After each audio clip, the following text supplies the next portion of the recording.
songs. And it goes right in my pocket. Failure of the future has to be a nation that is agile, that is innovative, that is creative. Welcome to Future², the podcast all about innovation in the enterprise, brought to you and run by Collective Campus, an innovation hub based in Australia that works with companies to help them adopt the mindset, methodologies and tools to successfully explore new business models and disruptive innovation in an era of rapid change.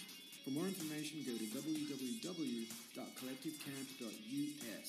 And without further ado, here's today's podcast. Hi guys, welcome back to Future², the podcast all about innovation in the enterprise. Today we've got a very special guest, our first international guest, Niel Robertson, all the way from Boulder in Colorado. Niel is a serial entrepreneur and founder of many companies, including Ramen, VigLink, 10Xa, Collaborate.com, has been previously the CTO of Numerics, and most notably sold his first company, Service Metrics, at the age of just 24 for over $280 million back in 1999 at the height of the dot-com boom. He is a world champion entrepreneur and investor. He is not to be confused with the world champion snooker player with who he shares his name. So welcome to the show, Niel. Thanks for having me. Great to have you here. Why don't you start by telling us a little bit about yourself? Well, my primary goal is to get Google to suggest the snooker player instead of me when you type in my name and not the other way around. Yeah. So he's still a little bit ahead of me. He kind of looks a little bit like you as well. I know. He's good at what he does, so I'll take it. A little bit about myself. I started in the software industry somewhat accidentally when I was very young. When I was about 12 or 13, good friend of mine, his father brought a Commodore 64 computer home for him to play with. I had one of those. Lots of fun. Yeah. And I went to his house, as I did almost every day, to go hang out, and he was writing these sort of choose-your-own-adventure games in BASIC. You know, you're at a path, go left or right. And I got really fascinated by that, so I came over every day and said, let's go do some more of that. And he got a little bit bored of it after a few days, and I decided that I wanted to keep doing it, so I actually found someone with an old Apple II computer. If you remember, Apple IIs had no lowercase letters, right? So back in the day. Just started consuming whatever I could about programming, which, back then, it wasn't like you could go to the library and get a book or go to a bookstore. So it was really hard to find materials. You had to subscribe to these really obscure magazines, like I'm thinking Nibble was the Apple magazine I subscribed to, and I just sort of got into it. I'm not even sure exactly what it was that I loved about it. Just maybe mapped with the way that my mind works, or it was my own version of creation. So I really sort of fell in love with the idea of just building software very early on. That went through a progression. I actually started my first software company when I was 14 out of my bedroom. Sort of unknowingly doing the company side, just sort of doing the software side, and then realizing I had to sell it to someone, and all of a sudden you're a company. What was that all about?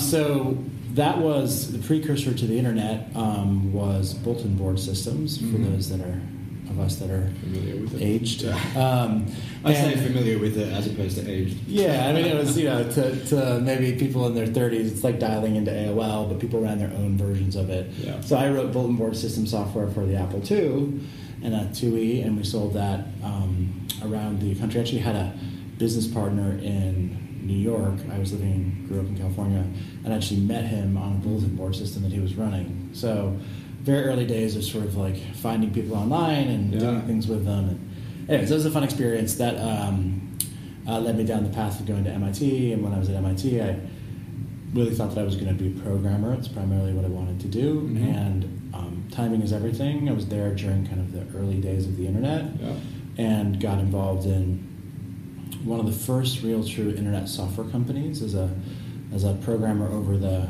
summers. I didn't want to go back to California. I wanted to stay in Boston during the summers. So I found a job. And that was actually a company that Brad Feld was invested in. Right. And that was back before Brad was actual venture capitalist. He was just an individual investor, having built and sold his own company. And I sort of learned the ropes early on about building internet software companies.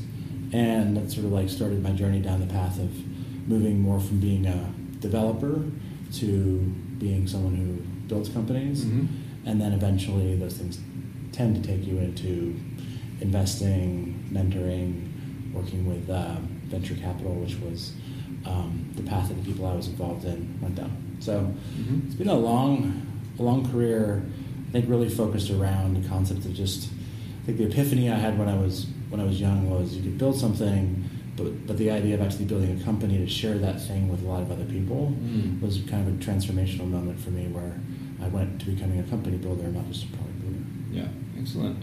Sounds like there's timing, curiosity, connecting a lot of different dots, meeting the right people, just basically being out there.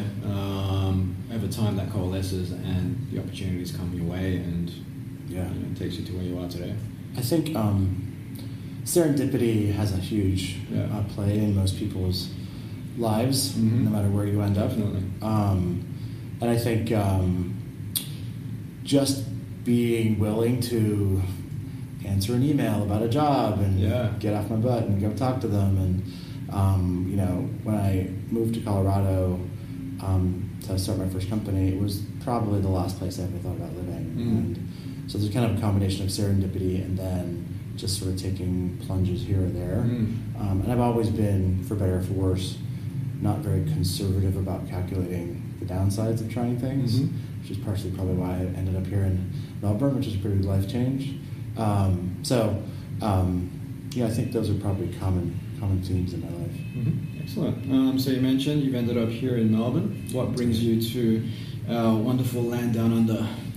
So I, probably about a year and a half ago, I decided to, somewhere between take a break and retire. I've been just grinding hard on so many companies for 25 years. It's a very draining experience. Awesome, but also very draining. I was just tired. So I took a break. I moved to San Diego, where I had a bunch of friends. San Diego has a lot of similar elements to Melbourne. It's a beach town, a very laid-back lifestyle. But decided I didn't want to live there. It was a little too small. And so Boulder has a winter with snow and things like that. Not a very bad one. But when I sort of did the calculus of what I wanted out of life, one of the first things I realized was I wanted to be in good weather all the time. It's when I'm sort of happiest. And between living in Boston before and Boulder, I'd had 20 years of summers, of winters. So I decided to just go to the Southern Hemisphere for the winter as part of this kind of like recharge period. And my options were, South America. I'd spent some time in Chile and in Argentina, and I opted for something that was just an easier transition. So I do a lot of things in life by just sort of saying out loud to a lot of my friends that I'm going to do them, and I sort of socially contract myself into it. So I just started saying, I'm going to go to Australia. And I'd been to Australia years before. I'd been to Sydney for the 2000-2001 New Year's. Spent a couple weeks, and it was it was serendipity. Like 4 people in a row that I talked to when I started announcing this to the world said, oh, you got to go to Melbourne. I've lived there, or it so fits your personality.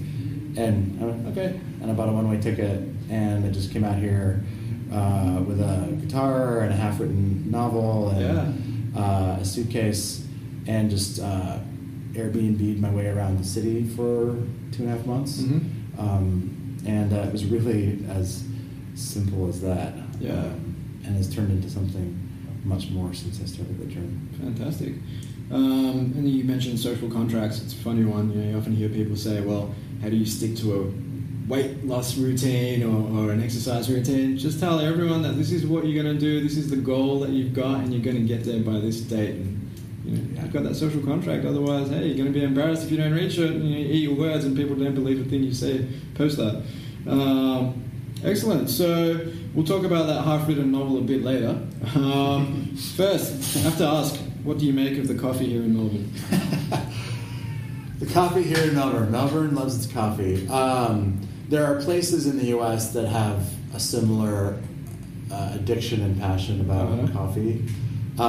Boulder actually has a whole bunch of single source roasters. Wow. Boulder, a lot of people don't know this about Boulder, but Boulder historically is food and food technology center. So if you're familiar with like Celestial Seasonings tea, a lot of people would know that their factory is actually in Boulder, and it started a whole bunch of the sort of organic, healthy food products. So the big first soy milk producers came out of Boulder. You go and you get it, any kind of like oat bar or kind bar, whatever, that stuff all comes out of Boulder. I lost my train of thought there. I guess. Oh, so the coffee. So so it's funny though because there's two big distinctions between the coffee experience in Melbourne. The coffee's phenomenal in Melbourne, of course, but the coffee experience is very different in the U.S. In the U.S., just generally speaking, people order big drinks, and it's because the coffee experience is not a meeting experience; it's a sort of like hangout experience. So